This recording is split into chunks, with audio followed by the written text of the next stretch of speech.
anh kẹn này ấy bốคือ กาย សម្រាប់ ដាក់ ឡើង សែន ទេវតា បាទ ថ្ បូ មី ហ្នឹង កូន រូបភាពនៃការចងចាំល្អៗរបស់មនុស្សគ្រប់រូបសុទ្ធតែមានតម្លៃមិនអាចកាត់ថ្លៃបាន ណែ កូន ណែ យក អានេះ ទៅ ដាក់ យួរ កូន ណា បាទបូ មានរឿងខ្លះធ្វើឲ្យយើងចង់រក្សាឲ្យបានយូរអង្វែងបំផុត ណា កូន ណា កូន ណា ថង កូន ណា ថង កូន ឆ្វេង តិច ឆ្វេង តិច កូន ឆ្វេង តិច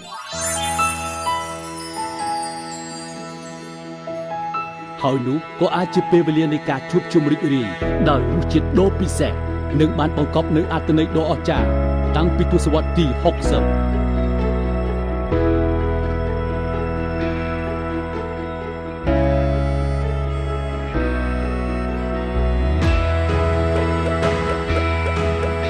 ស្រាសាច់ដុំពិសេសធ្វើឲ្យគ្រប់ការជួបជុំរបស់អ្នកកាន់តែអឿនកងលុះរាល់ដង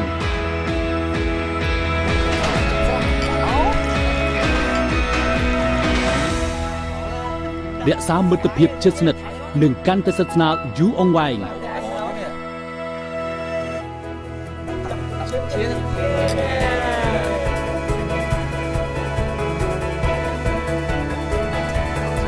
ឆ្ងាញ់មែន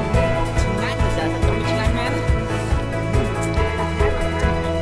អូមាន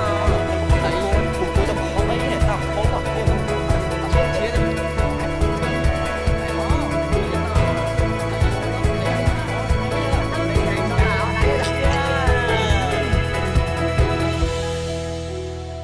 ស្រាសាច់ដុំពិសេសគេដំណើរនៃរសជាតិ